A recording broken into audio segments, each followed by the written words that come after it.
Imaginez que Peter Jackson, notamment connu pour avoir réalisé la trilogie du Seigneur des Anneaux ou encore celle du Hobbit, et avant ça réalisé le film de marionnette le plus sale, le plus malsain et certainement le plus original jamais créé.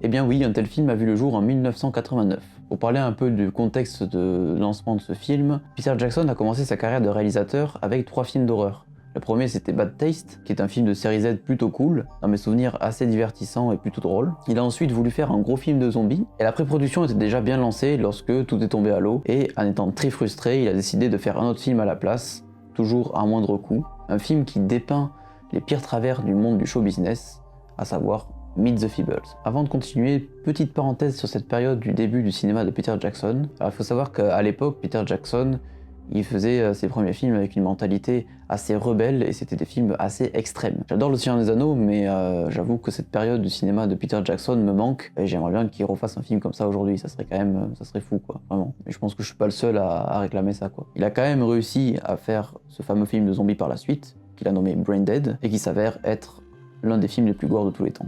Si jamais vous voulez en savoir un petit peu plus sur Brain Dead, j'en ai notamment parlé dans ma vidéo top 10 des comédies horrifiques. Mais revenons sur Meet the Feebles, qui est d'ailleurs certainement le film de Peter Jackson le moins connu. Le film nous montre l'envers du décor d'une troupe de musical à succès pendant la dernière journée de répétition avant la représentation du soir, qui sera diffusée en direct à la télévision.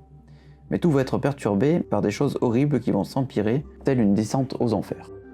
En fait, lorsqu'on prend un peu de recul, on se rend compte que ce film fait l'inverse du plus célèbre show à marionnettes du monde, les Muppets. Là où Kermit et ses potes représentent une image du showbiz naïve et idéaliste, les Feebles nous montrent des personnages atroces, répugnants, corrompus, et tout ça nous est présenté comme étant l'envers du décor.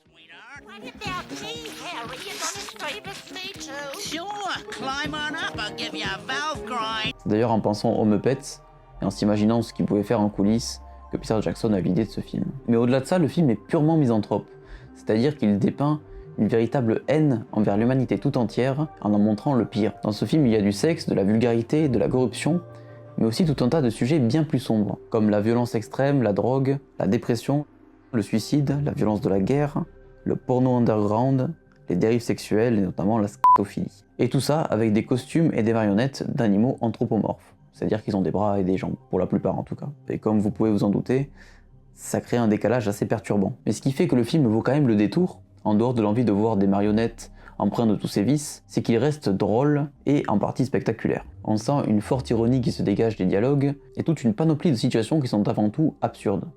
Tous les personnages ne sont pas des gros dégueulasses. Il y a par exemple le personnage de l'hérisson, qui lui est innocent, qui débarque, qui est un nouveau arrivant dans la troupe, et du coup le spectateur sain d'esprit peut s'identifier un petit peu à ce personnage, qui va littéralement mettre le nez dans un enfer complètement fou. En termes de genre, le film est qualifié de polar, mais moi je préfère y voir une sorte de soap opéra, de drama, qui est satirique, horrible et comique. Et j'évoque un petit peu comme ça le drama, parce qu'en fait, en termes de structure narrative, le film s'attarde sur tout un tas de sous-intrigues qui sont basées sur les relations entre les personnages.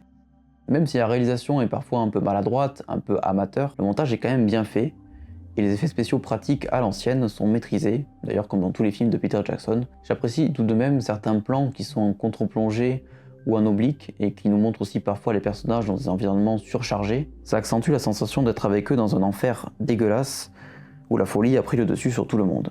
Lors de la dernière demi-heure, le film devient de plus en plus spectaculaire, avant de nous livrer un final qui est littéralement une explosion de violence. Et on peut y voir les prémices de Brain Dead. Bon, bien sûr, dans Brain Dead, ça sera en x10. Et même si apparemment Meet the Feebles, en plus d'être le nom du film et celui de la troupe du musical, est une expression en anglais qui signifie avoir la nausée, je peux que vous conseiller d'aller voir cet ovni cinématographique. Car oui, c'est dégueulasse, mais c'est aussi rigolo, et c'est une expérience vraiment unique, avec des images qui, quand même, je pense, vont me rester en tête. Faut aussi savoir que le film est disponible en entier sur diverses chaînes YouTube. Alors, de ce que j'ai pu trouver, il est soit disponible en mauvaise qualité en VF, ou alors en très bonne qualité en VO. C'est à vous de voir, sachant que les sous-titres ne sont pas vraiment de bonne qualité. Je tiens également à remercier celles et ceux qui m'ont donné envie d'aller voir ce film en l'évoquant dans les commentaires de mes vidéos, soit en tant qu'ovni cinématographique ou surtout en tant que comédie horrifique. C'est vrai que ça fait longtemps que je l'avais en tête, que je l'avais sur mon PC et que je l'avais toujours pas regardé. Et grâce à vous, j'ai quand même fait une découverte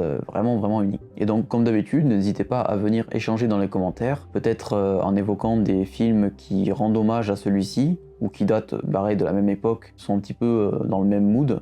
Je suis sûr qu'il doit y en avoir d'autres, même si celui-là je pense qu'il est assez mythique. Et voilà, et sinon n'hésitez pas à venir parler tout simplement dans les commentaires, je serai là pour répondre ou interagir avec vous. Et sinon je vous retrouve dans 15 jours, à la prochaine.